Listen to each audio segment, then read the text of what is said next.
آئیے next class کو شروع کرتے ہیں۔ لوکا کی انجیل اس کا دوسرا باب پہلی آیت سے یہاں پر لکھا ہے، ان دنوں میں ایسا ہوا کہ کیسر اوگستس کی طرف سے یہ حکم جاری ہوا کہ ساری دنیا کے لوگوں کے نام لکھے جائیں۔ یہ پہلی اسم نویسی سوریا کے حاکم کورنیوس کے عہد میں ہوئی، اور سب لوگ نام لکھوانے کے لیے اپنے اپنے شہر کو گئے۔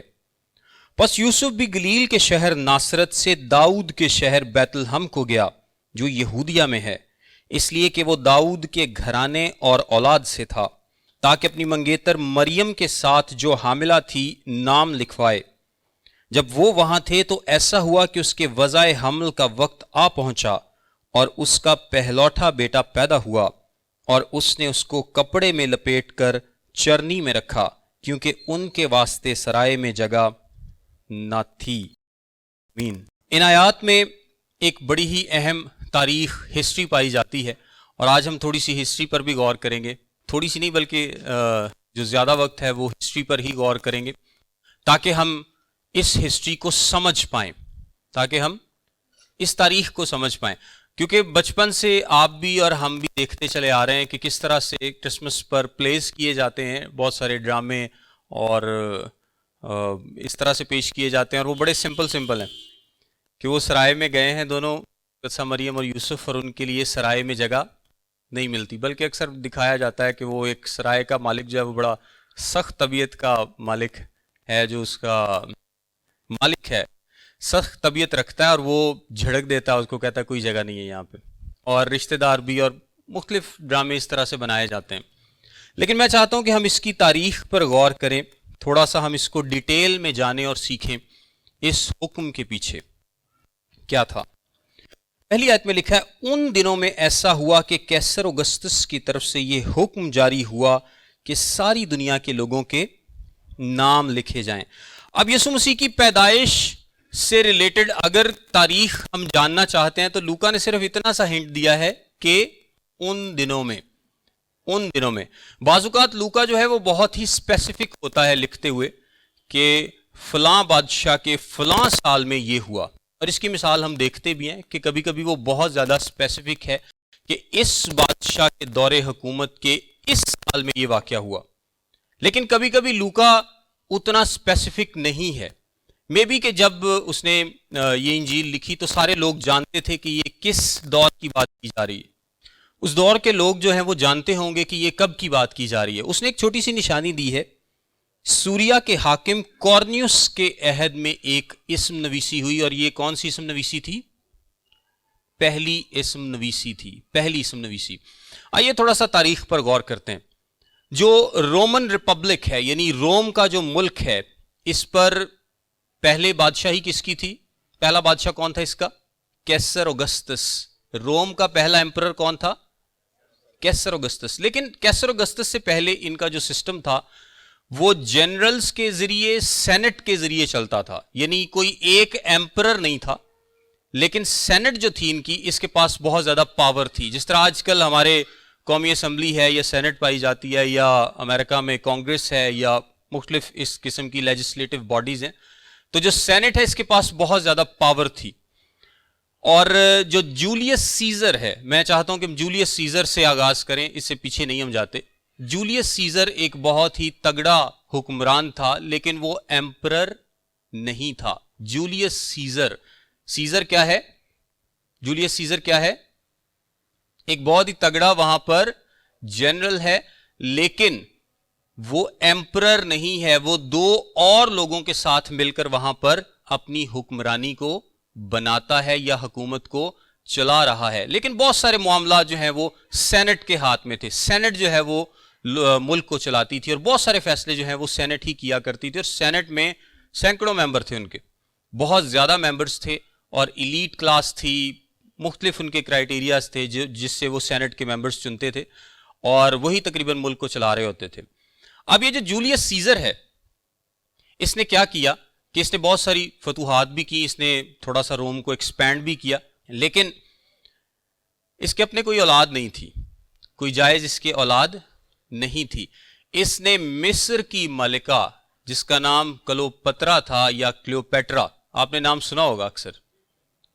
مصر کی ایک سحر انگیز ملکہ تھی جس کے ساتھ اس کا افیئر چل گیا, اس سے ایک اس کی ناجائز اولاد تھی, لیکن رومن سینٹ اور روم اس کو لیگل نہیں مانتے تھے. یہ ان ساری باتوں کا لنک بنے گا, سو آپ غور سے سنیے گا. وہ اس کو لیگل نہیں مانتے تھے. سو رومن سینٹ کیا ہوئی, رومن سینٹ اس کے فیصلوں سے اتنی متفق نہیں تھی, آہستہ آہستہ اس کے خلاف ہونا شروع ہو گئی. ایک وقت آیا کہ جب یہ اپنے سینٹ کے درمیان موجود تھا, اپنے تخت پر آ کر بیٹھتا ہے, تو رومن سینٹ کے لوگ اس پر وار کرتے ہیں. تقریباً 26 کہا جاتا ہے وار اس کو, چاقو کے وار اس پر کیے گئے. ساری سینٹ ہی, یہ اس طرح کا سین ہے کہ آپ دیکھیں اسپیکر قومی اسمبلی اوپر بیٹھا ہے اور سارے جو قومی اسمبلی کے ممبران ہیں وہ چاقو لے کے تو اس کو پڑ جائیں. تو اس طرح کا یہ ایک سین کریٹ ہوا. تو سینٹ کے ممبران نے مل کر اس کو قتل کر ڈالا, مل کر اس کو قتل کر ڈالا. اس نے اپنی وصیت میں, یہ جو کیسر اگسطس ہے جس کا بھی ہم نے ذکر پڑھا ہے, اس نے اپنی وصیت میں اس کو اپنا جانشین مقرر کر دیا تھا, اور یہ اس کا بیٹا نہیں تھا, اس کا بیٹا نہیں تھا, یہ اس کی بہن کی بیٹی کا بیٹا تھا. سو کیسر اگسطس کا یہ کیا ہوا, نانا. کیسر اگسطس کا یہ نانا ہوا, یعنی جولیس سیزر جو ہے اس کی بہن کی جو بیٹی ہے اس کا بیٹا کیسر اگسطس تھا. اور 20 سال کی عمر میں ہی جب اس نے اپنی ول لکھی تو اس نے اس کو اپنا اڈاپٹیو سن یعنی لے پالک بیٹا قرار دیا, اور اس کے بعد اپنی ساری جو اختیار ہے اس کو سونپ دیا. اب جب کیسر اگسطس سیزر مر گیا 44 قبل از مسیح میں, جولیس سیزر جو ہے وہ اس کو قتل کر دیا جاتا ہے. بعد میں 43 سے آنورڈز کیسر اگسطس 2 اور لوگوں کے ساتھ مل کر روم کو چلاتا ہے. ابھی کیسر اگسطس بھی روم کا ایمپرر یا بادشاہ یا سپریم کمانڈر نہیں ہے. 2 لوگ اس کے ساتھ اور تھے, جولیس سیزر کے ساتھ بھی 2 لوگ تھے, اس کے ساتھ بھی 2 لوگ تھے. ان دونوں کو اس کو کہا جاتا ہے پہلی مجلس ثلاثہ یا 3 حکمران, اور جو کیسر اگسطس ہے یہ بھی 3 حکمران تھے. اس کے ساتھ مارک اینتھنی یا اینٹنی, اور ٹی سے اس کو لکھا جاتا ہے, اور ایک اور لیپیڈس, 2 لوگ اس کے ساتھ بھی تھے.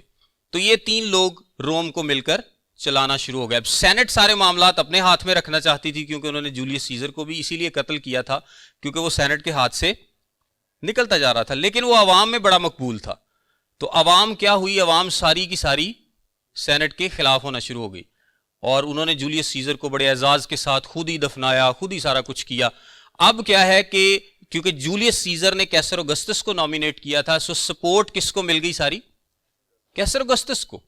کیسر اگسطس کو ساری سپورٹ حاصل ہو جاتی ہے, اور یہ لوگ ہاتھ میں لا لیتے ہیں, یعنی یہ جو تینوں 2 جنرلز ہیں, مارک اینتھنی ہے, لیپیڈس ہے, اور جو اس کے ساتھ کیسر اگسطس ہے, یہ تینوں ہاتھ میں لا لیتے ہیں, اور یہ سینٹ کے ان بندوں کو چن چن کے مارتے ہیں جنہوں نے جولیس سیزر کو قتل کیا تھا. اس کا اصل نام جو ہے وہ گیوس اوکٹیویس تھا, اور بعد میں اس کو اوکٹیوین بھی کہا جاتا ہے, لیکن اس نے اپنا نام گیوس جولیس سیزر رکھ لیا کیونکہ یہ اس سے محبت کرتا تھا جولیس سیزر سے. اور سیزر جو ہے وہ ٹائٹل ہے, بعد میں ہر بادشاہ کو سیزر کہا جانے لگا, کیسر جس کو اردو میں کیا بولتے ہیں, کیسر. بعد میں ہر بادشاہ کو کیسر کہا جانے لگا, جس طرح روم میں فیرو یا فرعون کہا جاتا تھا, اور اسرائیل میں بھی جو ہیرودیس بادشاہ کی لڑی تھی تو ہر بادشاہ کو ہیرودیس کہا جاتا تھا. وہ سب کا نام ہیرودیس نہیں تھا, لیکن ہر کسی کو ہیرودیس کہا جاتا تھا, یہ ٹائٹل تھا. اور اگسطس بھی ٹائٹل ہے.